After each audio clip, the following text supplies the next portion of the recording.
Welcome to partialarc.com. Don't do that.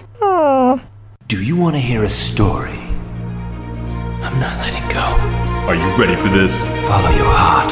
I'm going in. This is Blockbuster Punch-Up. Welcome to Blockbuster Punch-Up. This is episode 9. I'm your host, Jay Jones, and I'm joined by my co-host and film enthusiast, Todd G. Levin. What? Say it all together, everybody. Todd G. Levin. It's soothing. It's like a cascading waterfall. If we say everything together, then it feels better. This is weird. We've synced up brains. That's how I'm actually, right now, I'm Todd. I switched with, when we say it's like a Freaky Friday. I'm Jay. Yeah. We Freaky Friday'd earlier. We made a... This is interesting, this body you have, Jay. It's very, I don't know what this is. I really think you should talk to a doctor about it, though. Oh, it's okay. Don't worry about that. Oh, okay. What you really have to worry about is the other thing. Oh my God.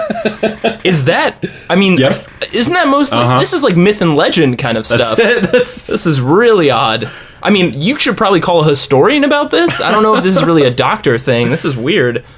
Anyways, so let's take it and pull it back a little bit. Redirect course. Redirect. And set a course for Earth from Krypton. Because, guys, we are talking about Man of Steel today, everybody. And there's a reason we've selected Man of Steel. That is correct. Now, it might seem a little, what, Man of Steel? That was 2013, you know. All that long time ago. All that long time ago, right? Yeah. But, you know, we started this series on Pacific Rim from 2013, and now we're going to kind of bookend the end of this year, guys. It's right before the New Year's with Man of Steel. And there's a couple reasons. One is... Christmas, really? And Hanukkah. What would Christmas be without Superman, guys? Especially this Superman. This is our present to you. Yeah. And, But the second reason is Man of Steel really was responsible in its own way for the genesis of this podcast. And the reason I bring this up is... Oh, really? Yeah. Todd and I left the theater. Well, separately. I don't know these things. I'm finding out. He's finding this out now. That's right. And, you know, we had talked about this movie, and I talked about it with other people, and realizing that after seeing this film, there was, you know... The whole idea of this podcast is not only to just discuss what we liked or didn't like about the film, but also to talk about where this film could have gone right. And that's really where this show kind of came out of it. Right, because it had some good DNA. It was like, let's maybe talk about these things a little bit more constructively instead of just breaking it down. Maybe there's some ways we can build these things up. And we'll do both of those things. We'll do both of those things.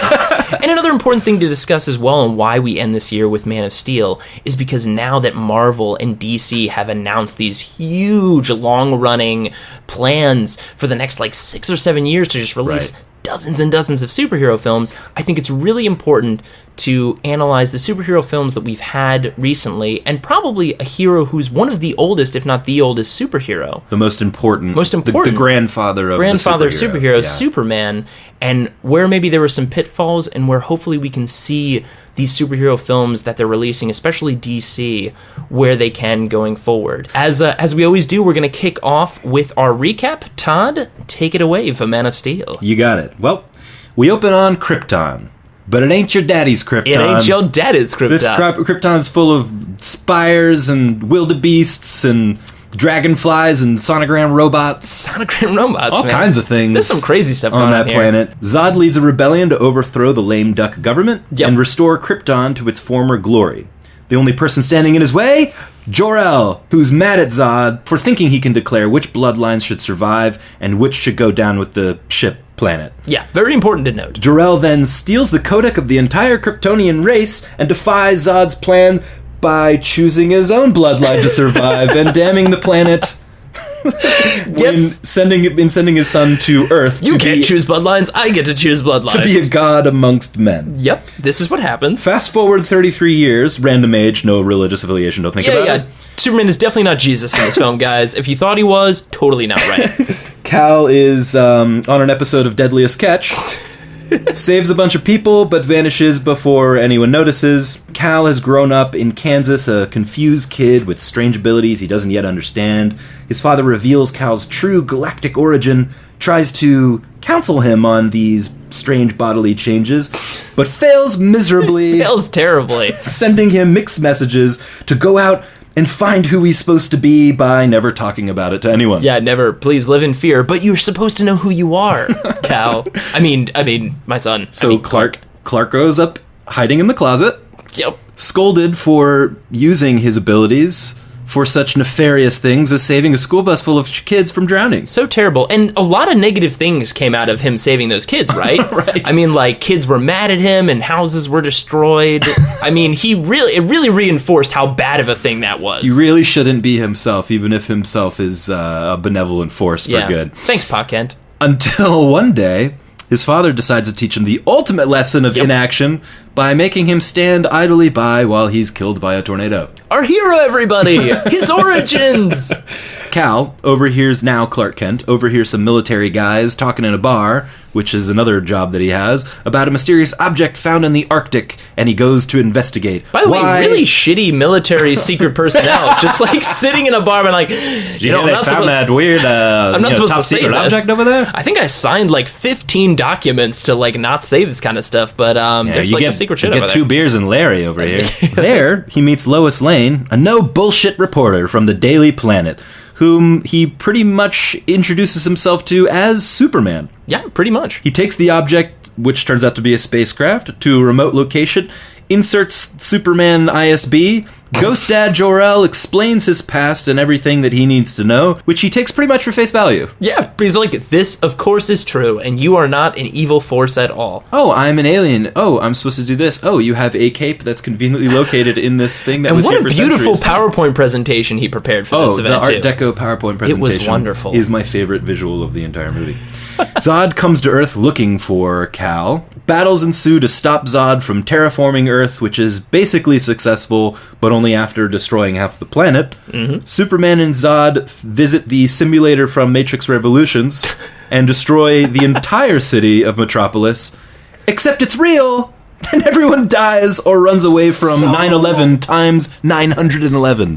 Threatening to kill a family, Superman snaps Zod's neck. What a twist! Undoing everything Superman stands for, ruining the iconic franchise forever. We end on Clark being introduced to the planet by Lois, which is a great line, who recognizes him as Superman, clearly, thereby ruining the will they won't they dynamic that's endeared fans to the institution of the character of Lois Clark and Superman and Clark Kent for 3/4 of a century, and going down as one of the best examples of the worst reboots in history. So guys, we love this film. Man of Steel. It was a wonderful family film. Wonderful family film. Definitely tell your kids about it. Take them to it. All right, so this will take us right into the Punch Up. Punch Up. Boom! Oh my God. The oxygen of anger in here made me stronger on this planet. I can barely breathe. Damn it, you're using oxygen against me. My ultimate weakness. Strangely, I feel better now. I just breathe it in, and that's what you do. You breathe oxygen. Yeah, right. What'd you think you did? I don't know. You said oxygen was my enemy. I stopped breathing it, and then I kind of felt like I was dying. You're gullible, man. I feel like that adds up. This How have I made it this long? I don't know. Really don't. Guys, we're here to talk about Man of Steel. First, as we always do, we like to kick things off with some things we liked about the film. There was I think we had something. Didn't we? We had something here. Hold on. Wait, no, hold on. Oh, I got one. Yeah, okay. Diane Lane. Diane Lane was great, guys. Yeah, there's one. Diane Lane. By the way, Diane Lane and I believe the woman villain. Her name is Feora in the movie. The actress Aunt Che Trow. She is fantastic. Yeah, she's awesome. She's like one of the best parts. Of every the movie. scene, she like really just sucks you in. I don't know, like really what she's doing or her motivations, but I just want to see more of them. Yeah, she took what kind of little she was given. She's just really evil and awesome. I would love to see more of her too. Yeah. So Diane Lane's great too. Like we mentioned, she's always great, but in this she's great. She actually, because of how the rest of the characters are, namely Pa Kent. Nothing against Kevin Costner. It's just his character was written in this movie as the worst dad. Terrible father. Oh, he's awful. He just like does it, especially for Superman. He's especially. Let's backtrack a little bit there. He's not a bad guy, but for the Pa Kent that we know and love, right, which goes into the part of this movie that is the problem. Right. That none of the things that are there are the things that we know and love. Exactly. But for Pa Kent, he's really confusing and doesn't really have the moral center to imbue Clark with any type of that value that he needs. We expect that he has. But Diane Lane does. But she does it. In one scene, in fact, he comes back, I forget what, it's like kind of the middle of the movie. Right, yeah. And she says something like... Too late. Too late. Just too to late. instill these values. Because he quite literally says, like, I think he's like, oh, you guys, like, were afraid of me or my powers or something like that. She says, no, we knew you were beautiful and that you were going to do great things. She says, like, such a heartwarming thing. Right. Now, when he's 33, where was that encouragement when he was a kid? And you know what? Who else is really good? I like Russell Crowe. Russell Crowe has some fun stuff in I this don't movie. usually like Russell Crowe, but like Jor-El Russell Crowe, Ghost Rider dad, who's like, head over here. And like, oh yeah, the scene where Lois escapes the ship and he's like navigating around and opening and closing doors. That's a cool scene. It's pretty fun. Yeah, it's like kind yeah. of like a heisty, kind of like high stakes scene. And one other thing I'd like to note, this film had no kryptonite, which I give a thumbs up for. Oh yeah? Superman is duped a lot through kryptonite. Like, it's always just like, don't walk into this room. Oh, you walked in this room, that's kryptonite. Like, And this is the stuff, this is the stuff that like Jay comes from a place of just comics. Yeah. Coming from not that world, Superman is like just the guy who's like an alien, and he's just, so for me, it's like Superman. And you know what? If you saw this movie, you probably still feel that way. Yeah, I would hate him. I would really not like Superman at all. But I have been I've been schooled in the art of the Superman. Well, really, in why Superman is important. And I have heeded the call, and Superman is now I totally get it and I understand. Luckily, before seeing this movie. Right. And we'll get into a little bit too about, kind of how that could have tied in better into this film. Right. But for me, look, I like Superman a lot. And you grew up on this stuff. I grew up on Superman, and I grew up on comics and comic book characters, and we'll talk a little bit more about it in the punch-up, but what I'm concerned about and what I'd love to see more of is the moral victories in films, the moral victories of superheroes. With our action heroes, with our John McClanes, I'm fine if they're pulling guns and shooting Hans Gruber as they're flying off the top of a building. That's fine. That's what I'm wanting and hoping for in those films. But in my films with Superman, with Batman, with some of these heroes, I want them to have that moral victory as much as the physical victory, if not more. And it's just something I'm concerned about these days, the more we get into superhero films, and especially coming out of Man of Steel. This segues right into some of the things we didn't like about this film. Yes. Which you might have guessed was quite a bit, but for the sake of time, we'll try to restrict ourselves. So, first thing to talk about, it down. We've already started talking about it. Let's break this up into two films, because really it is two films. Because it's not Superman. It's not Superman. Right. So, think of it this way. They were baking a cake. The cake was completely different. It was made of all their new recipes and new things and takes they wanted to have on Superman. Right. But they covered it in the icing of old Superman so that they could deliver it to us like, it's the Superman you love. And everybody's like, oh, yeah, of course and it that's is. Look the at that trailer beautiful that we icing. got, too. That's what that trailer is. With that kid and those images. The kid with the cape and everything. And I think it had a voiceover over it. That, you will teach them to walk in the sunlight and your hope. Yeah, they will join you, and that one day they'll join you in the sun. That hope that you can save everybody. Like that Superman that, we love, and that character, that moral center. We were sold the cake with the beautiful icing on it. But as soon as you cut into that goddamn cake, you're like, what the? That's Something Superman was going cake. wrong. What the fuck? This is carrot cake, goddammit. God damn it, I don't eat carrot cake. It's I Kryptonian asked for cake. no peanuts. I'm allergic. And that's what this film is. So, two films, right? So, for the icing, first off, right away, it is just icing. This film is not a Superman film. There are shades and little highlights here and there of Superman tropes. He wears the cape. He wears the cape. Has laser vision. He says a few things here and there that are Right. Superman-y kind of things to say, but none of these things are backed up with the act of what Superman does, reacts, the kinds of decisions that he makes, what he's been taught in his life. Exactly. There's even parts of this film that we recognized in watching this film, and especially again, that even the writers, even the screenwriters of this film, sprinkle in that icing of this is what Superman is. There's a line, there's a part in this film where we'll come back to a little bit later where the villain that we love, we talked about the secondhand the second in command to Zod, says to Superman when they're fighting, they're brawling in the streets of Smallville, says like, oh, you know what your weakness is, your morals, you have such high morals. And that would make sense in like a Superman comic or like in an old Superman show or even the movies, Richard Donner films. When he's already showed that he has this moral that he has these moral centers, that he's putting himself in the way of saving these people when he's doing all this stuff. But to her, she hasn't seen any of this. Right, she just got there. In fact, this is a guy who's, let's go back to my hometown and let it just get destroyed. Nowhere in this scene is his priority saving people, running around, picking them up, getting them out of there. Run, you gotta go. He like turns when he's walking down the street like, get inside, get inside. These people are like crazy. And then they lock the doors on wood and glass. And then just everything just gets fucked. Literally fucked. The whole town just screwed, destroyed to the nth degree.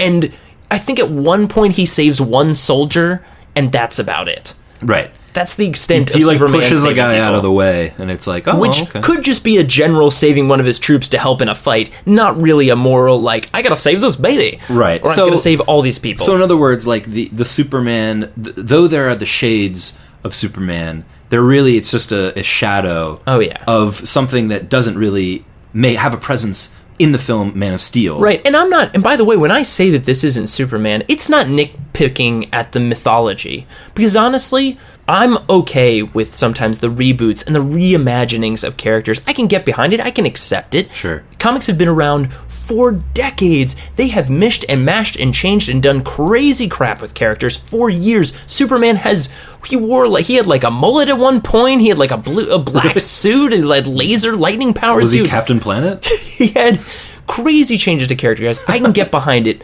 but I cannot get behind changing the foundation of a character. Mm-hmm. Superman is not Superman because of his strength, because of his speed, because of his laser vision and the S on his chest. He is because of his moral victories, the morals, and his will to never really give up and to find a better solution than murder or killing, or, as an example, maybe not related to Man of Steel, snapping someone's neck, for example. Probably not something somebody would do. You have to have certain elements. There's certain elements to his backstory, just like every tragic hero or every hero, that are essential to the DNA of what makes that character that character. Because if it's going to be different, it might as well have just been another character. Right. Just make another movie. Which is call it Ubermensch. I don't really care. Which is what we have here. So yes. Number two is, okay, guys, we have this other movie called Man of Steel. So let's be fair, right? So if we're going to come this from a critical standpoint, which we want to, guys, we want to. So let's take, our first little box. Is this a Superman movie? It is not. We criticized it. Let's throw it on the shelf. So now let's actually look at Man of Steel. Let's come fresh eyes. Maybe we've never heard of Superman before. Right. And let's just look at this film. This movie is called Man of Steel, and we start from the beginning. We're following a character who's just kind of going around. He's kind of like a Ronin. He saves some people on a tanker, which is nice. Right. And he then steals some clothes from a family, but forget about that. Forget the fact that he Superman goes into steals. a bar and, he's there and he gets pushed around by a guy, but he doesn't fight back. He kind of like sadly Charlie Browns it out of the bar. And then destroys the man's livelihood. Destroys the man's livelihood. By impaling his truck on a light post. We've already established this isn't Superman. Yeah. But this movie is telling us that this is our hero. Our hero who, by the way, is not a teenage boy. He's not in an adolescence where he's going to learn and he's at this point in his life where he could change. Hormones are raging and he's going through a lot of changes. Right. He could change his aspect about how the world is. He's 33. Right. This guy has established his personality and probably how he's going to be for the rest of his life. Right. And his personality is, I'm not going to teach this man a lesson. Passive-aggressive asshole. Yeah, passive-aggressive dick. He's not going to teach this man to not disrespect women in front of the woman and in front of the bar and not beat him up or kill him or anything like that, but just stand up to him. Tell him to leave the bar. Do something. Right. But instead he's going to go out and destroy his truck, which might put this guy into a bender, to attack more women. Who knows? Literally, it's a good point. Not our hero. Not a guy that I want to get behind, at least. Not a hero. Not a hero. Yet. yet. Right. So we fast forward. Superman he goes to his ship. He finds that he takes it to a remote location, his Fortress of Solitude. We hope not, but probably is. He goes there and he meets his ghost father. He meets Ghost Dad again. Ghost Dad we again. have yet another Ghost Dad film. That's right. In It's space. come back, everybody. And just like Pa Kent, Space Dad is super vague as well. He goes like, you are going to lead the people into the new light. They're ready for you. You're going to make change. Also, Whereas, where are the people that are bad? Yeah, that need apparently saving? our world sucks in this version of Man of Steel, which we haven't seen, by the way. There's no indication at all That we're terrible and we can't accept Superman. Besides maybe a little bureaucracy in the military but and at the Daily honestly, Planet. the military actually isn't that bad. It's true. It's true. The they military help him and accept him at every turn in this film. The military is actually a lot of those soldiers are like the heroes of this film. It's true. Yeah. But this character has yet to do anything in this film Yeah. for me to be like, oh yeah, he's got all these great values that the world needs. This one, our world isn't broken. Why is the world broken? We haven't seen that the world's broken. Right. Two, we haven't seen what values this hero has to offer the world that are so cool and are so important. different. So different, other than his super awesome ability to fly around and punch and laser shit. But that's about it. There is nothing indicating why this change is necessary. Why is he necessary? And then comes Zod. Right. A lot of the motivations are weird of what people do and why. Zod revealing to our hero right away that, hey, I'm going to kill everybody on the planet, but I still need your help in getting that codex. And our hero, Nailed it. Did he think that he was going to be like, you know what? I like you guys. I just met you, so, I'm in. I'm in. Why do you think we should, he says that line, it's like, Zod can't be trusted. You think? You think he can't be trusted? Literally, He's Zod, threatening the in planet. his announcement, he says, I will destroy this planet. Destroy the entire planet. I don't think he can be trusted, General. It's like they're standing around just we knew that, Superman. Yeah, we know. Honestly, Superman in this movie, the Man of Steel in this Yeah. movie is like an 8-year-old. Yeah. Who I think they're bad. I think they mean to be doing harm to you peoples. Guys, I'm sorry I came here so late. There was this octopus down in South America, but I punched it a lot. Oh my god, everything's dusty and gray. What did you do to Metropolis? Lois, you're looking so hot right now. I think I should maybe... sorry, Lois, I have to go. I have to punch this guy who used to come from my planet. He's mad about something, but I can't remember why. Let us begin the punch fight. So, guys, that's kind of the things that we feel are wrong. We named a couple things, right. So that's the deal, because this heads directly into the punch-up. So again, we're not just coming here from a criticism standpoint. Yes, we're here to critique. We're here to critique, but also, again, the name of the podcast, Punch Up. There were things in this film. Punch Up and Rebuild. That's what we're here to do. Some things here that could have been done, that they could have taken in a positive direction. So let's start at the beginning, right? Right. We're on Krypton. We meet Zod and Jor-El, except we're having an argument. And Zod, instead, when we first meet him, he is a rebel. He is rising up against our leaders of Krypton, but not because he just wants to come in and shoot people. It's because these leaders have led things astray, that they have let the planet go to doom. Maybe Zod's motivation here is to evacuate the planet. Maybe our leaders in this version they're just like in some of the original stuff with Superman, are declining, or they're saying that there isn't a problem. Krypton's going to be fine. We're not going to explode. We're going to be good. Right. Being ignorant of the climate change is about.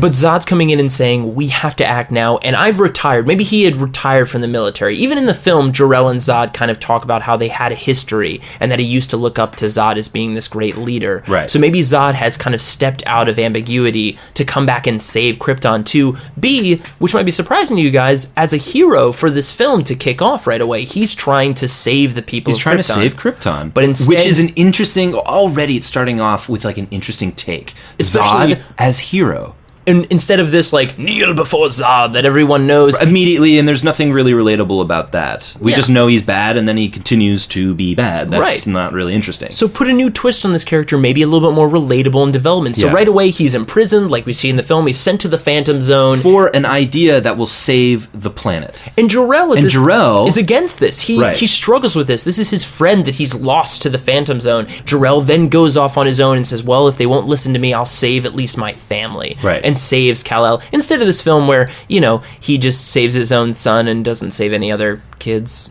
which is just so ridiculous, so crazy. And why, especially with a scene previously saying you choose your own birth. Who are you to choose the bloodline? I'll just choose the bloodline that rebuilds Krypton. Clearly, mine is the best one.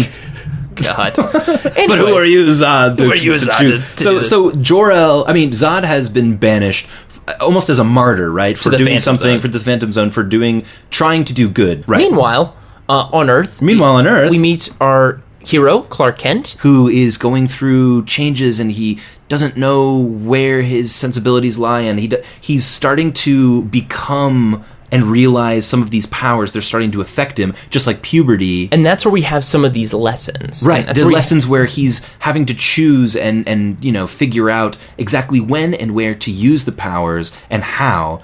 And some of the lessons all narrated by Ma and Pa Kent. You know what I mean? Like, right. Afterwards, there are sort of morals that are told to him as like, exactly. This is the lesson, what'd you learn from this, and all that kind of stuff. And we get this character who, uncomfortable in his own skin, he feels alien. And he hasn't yet come out, so to speak. Right. He's helped here and there, but it's not been in the grandiose fashion. So here comes Zod and says, we know that you're here. Come out. And he leaves out the whole part about destroying the world because that's so dumb. Right. We know that you're here. You're one of us. Maybe, he says it in a way. Maybe we've come to bring technology and peace. We've traversed the universe. By the way, in this world that we have lived in, we've learned that the world is a bit of a confusing place. Humans aren't necessarily all good all the time. Right. There's war, there's lots of problems. We actually see some moments when the Earth does need saving, when society could use a better example, when someone could stand up out of a crowd of people just sitting or kneeling or doing nothing. Yes. We have these moments where there is a need of a Superman, unlike the film that we got where there is nothing like that. So here comes Zod. He calls out Kal. He extends the olive branch, and to us at this point, we know the hero Zod. We know this character that has tried to save Krypton, that is friend to Jor-El. At this point, somehow he's come out of the Phantom Zone. We're not really sure how. We don't know how. Yeah. But he's here to extend the olive branch. He seems nice and great. We're a little bit conflicted because we might have known Zod previously. Be like, I know he's the villain, I think, but we'll see what's going on. Right. So, and then of course, through whatever circumstances and turns of events, Zod eventually reveals that he's just luring our Superman in to get this codex. And there's this great moment that you can have where, let's say Clark is a little bit reluctant, and let's say his mother and his father are like, you should go, and he's like, I don't know, there's something wrong, which feeds into, maybe he's starting to, inside, he's starting to trust a bit of his gut. Since Zod reveals himself to be of Superman's line, to be of his Superman's world, we can have some of that resentment and some of that fear in humanity when they first see Superman fighting Zod, because they know he's of that world. So right away there might be some of that, you're not one of us, you're with them, you're a menace, people are scared, maybe people are saves afraid. this whatever they do to draw Superman out. Right. Maybe they don't do in front of all the people in the world. They do quietly, and maybe it's just one person. Maybe it's Lois. Maybe it's his mother. Maybe it's who knows. They do it outside, so when they see Superman fighting or doing these incredible feats of strength, they, like you said, they take him for one of them. And there's a xenophobic reaction that scares the crap out of everyone on Earth. And this is a bigger importance because Superman still, even with humanity and these people against him, saying, we don't want your help, we don't want you here, Superman still saves them. He still takes it on the chin and still stands up for the Earth, even the Earth that is hating him right now, publicly. So even in a moment when he has felt more alien than he has ever felt in his entire life, he feels more human, connected to the human race, and stands with them against Zod. Meanwhile, we find out that Zod, over years, because, by the way, we're confused as an audience. We're like, he wasn't as villainous as this last time we saw him. Right. Meanwhile, Zod, and his crew and his cronies, who have been released from the Phantom Zone. He only has a few of his, compatriots or his companions here on the ship. Right. And he's, we have to repopulate, we have to rebuild Krypton. And how do they do it? They say they have these outposts. From the colonial days when they were looking into terraforming other planets, so Zod, as a backup for Krypton, or in order to colonize other planets to create an empire of some kind. Exactly. Yeah. And they go to these planets. They start one by one looking for these these colonies. So the planets in which they go to, where there is, let's the say, actual a race of life people, and race of people, we see Zod for the first time struggling with, like, we want to coexist with you, right. and through some he struggles, tries to do it. He tries to do morally. good, but at some point something happens. A scene, whatever it might be, Zod breaks and chooses Krypton. He chooses over the moral victory. He chooses for his race. For his race to continue. Wipes out a planet. He destroys a race the first time. It doesn't work. The planet doesn't terraform well. Right. He goes to another one. He still feels bad the first time. He feels bad about what has been done. But it's for the greater good. But it's for the greater good, so he starts to think about it more and more. Let's say this planet is just, like, full of Neanderthals, right? So it's like, well, they're just animals. Like, who cares? To him. But we are gods. Yeah. And, we're like, our race is so important. It's our duty. We know so much science. Think of what we could bring to this solar system. It's like white man's burden, right? Exactly, right? Exactly. So he starts bringing this burden to all these different, and they don't work. So finally, that's what brings him to Earth. But what we learn here is that through years and years of struggle, systematically and Zod breaking making down. the wrong choice every time, making the wrong choice that maybe our hero will make at the end, the right choice. Right. He goes and chooses Krypton over these other people and the right choice. And that's why he's come to this planet as this broken but still distraught and complicated character, which is so much more interesting than a character that's almost starts complicated. Evil and starts evil and stays evil. Right. So another thing as well you can do with a villain, you can still keep the second hand Feora. There's some moments in the film actually where I thought when I first watched it, they were going to give her a little bit more of a moral twist. They were actually going to bring her a little bit more to Superman's side. Yeah, so let's say she's been following Zod, but has been a little bit reluctant as she's watched Zod turn into an absolute monster over these years. And she's still, it's militaristic. She's still following him because, of course, these are the duties. This is what I've been told to do. Right. By the way, she's young. She could also be a natural birth because she's been on the ship for 33 years. Maybe she's Zod's daughter. Who knows? But over these years, she's started to really resent some of these actions. And there's a moment in the film when they're fighting in Smallville where they're like battling in the streets, and at a certain point her mask gets broken and some oxygen starts seeping in and she has trouble breathing. And she has this line with Superman where she says, like, morals is the reason. I brought this up earlier. She says morals is the reason why you'll lose. Yeah. And she starts to struggle and cough, and then this giant train comes flying in because the super huge Kryptonian throws it at Superman. Now he just jumps out of the way, the train misses him. What if this train was coming at her as she's struggling to breathe, breathe because of this oxygen, and after she taunted him with this line of your moral is your weakness, and he sees the train is actually not only going to hit him but her, right, and dives in and saves her out of the way and says something like, it doesn't have to be. It doesn't have to be that way. Right. And has this little bit, by the way, that's straight up Superman right there. Exactly. And has that is the Superman That is the Superman we love.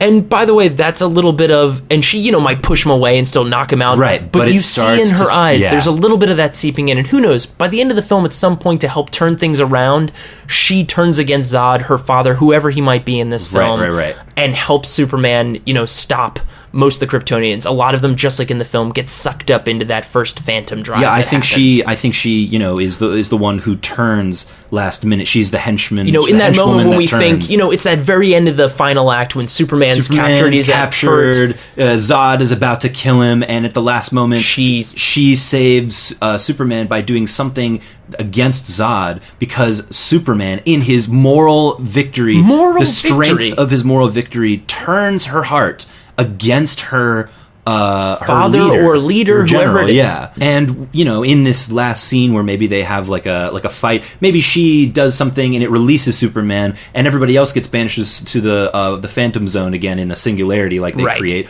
while they're trying to terraform the planet, but Zod still remains. So now we have this final scene. So at the end of the film, right, the Phantom drives are part of the ships. That's what turns them, creates the Phantom Zone. When those two, when the engines kind of screw up, they collide.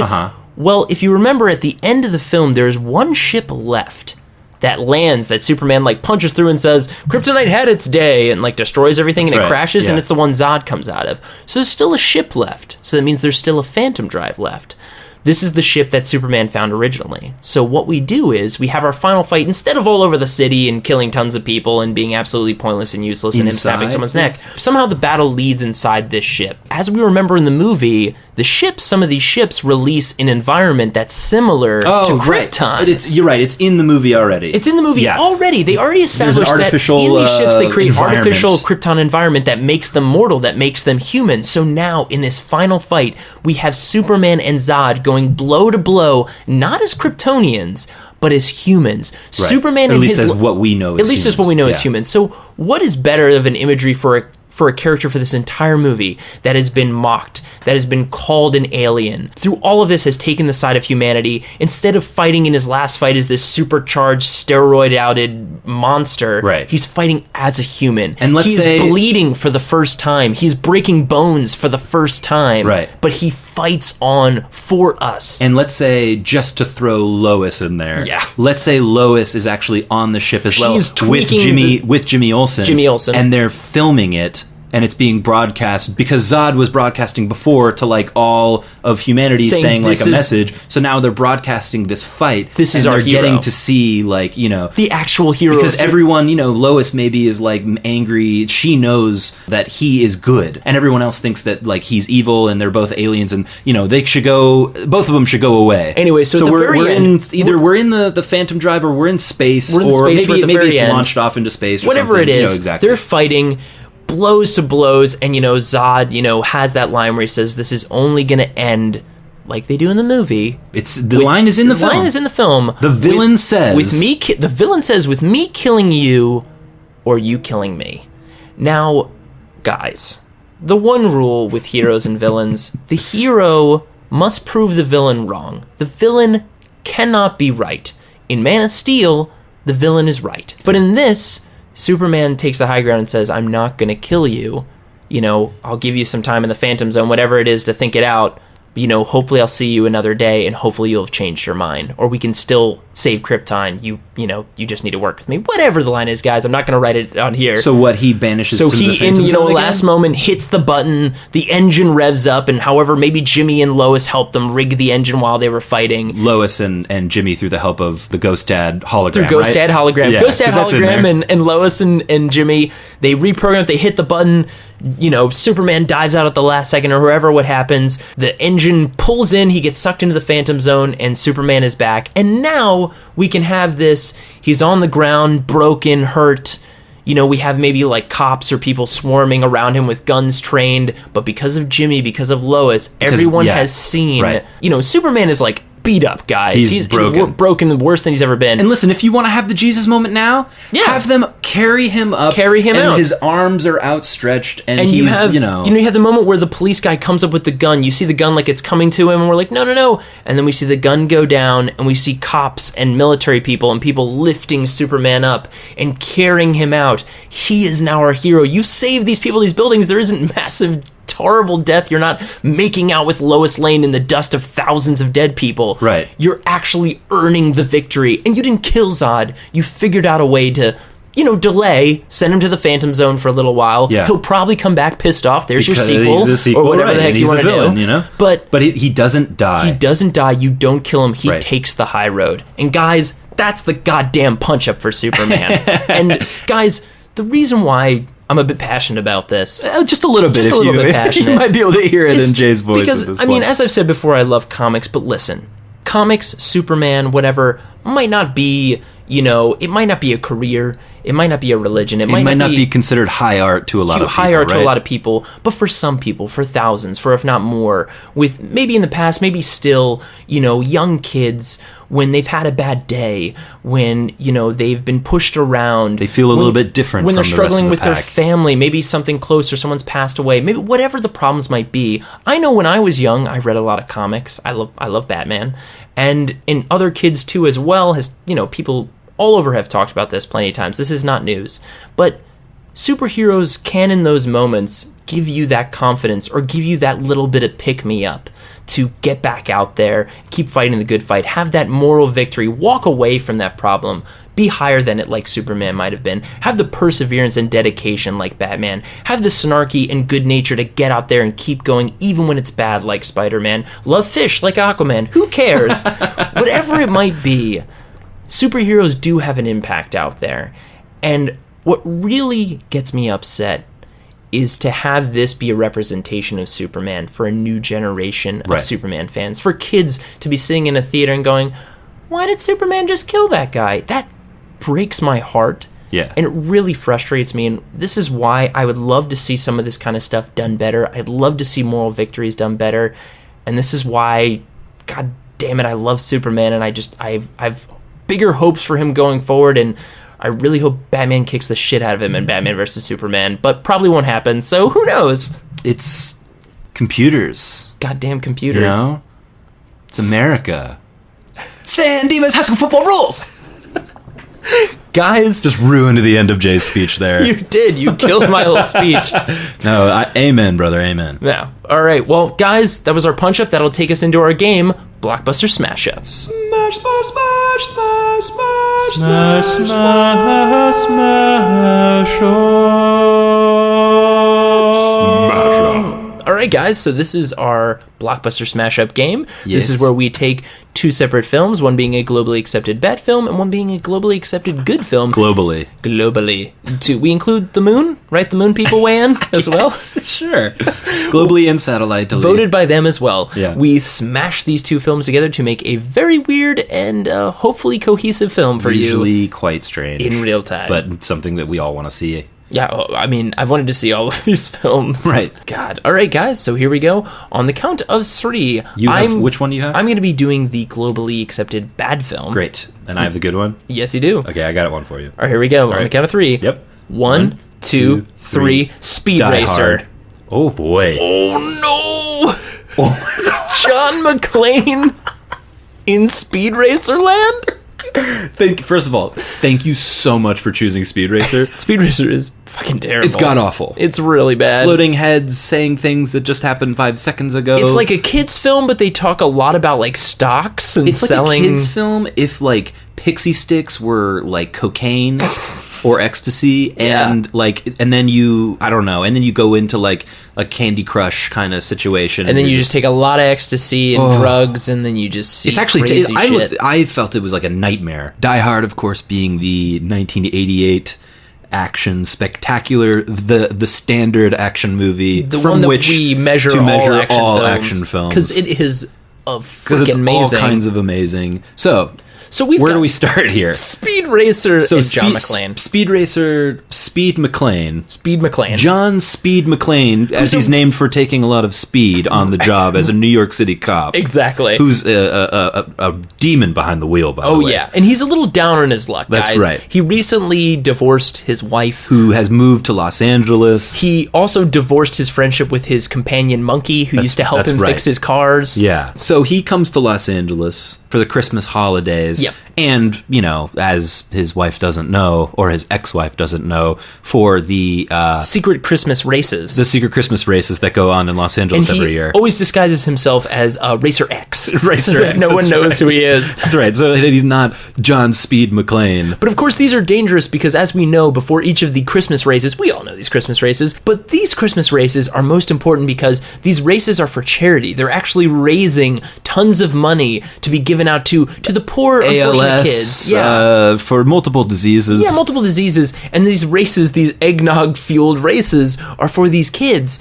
And this actually pulls in the eye of the dangerous and terrifying Hans Gruber. Hans Gruber. Who has disguised himself as the Grinch. You know, because there's a whole Christmas theme going on. And in the middle of the field, you know, there's like I don't know what they call it, the pit or whatever. It's in the middle, you know, right? They have created a Grinch land, like a Christmas wonderland. Mm-hmm. And there's a Santa, there's elves, and there's all the children of the world are there to enjoy the festivities of holding the Christmas hands, races. Singing Christmas songs. As is John McClane's two daughters. Yep. John Speed McClane's two daughters.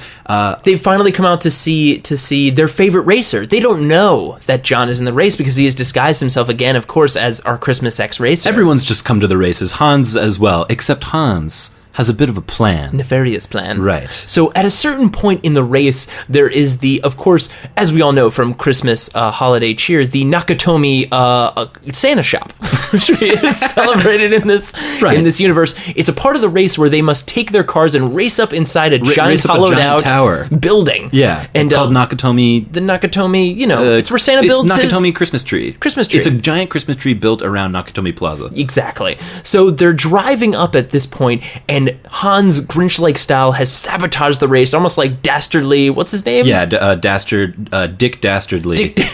I don't know if that's the exact name. Yeah, Dick Dastardly. Is it Dick Dastardly? In Wacky Races? With his Dick Dastardly and Muttley. Yeah, Muttley and Dick Dastardly. That's Muttley. That was perfect. That was good. You sir. I have practiced since I was 7. Are you Muttley? I am Muttley. I am Muttley.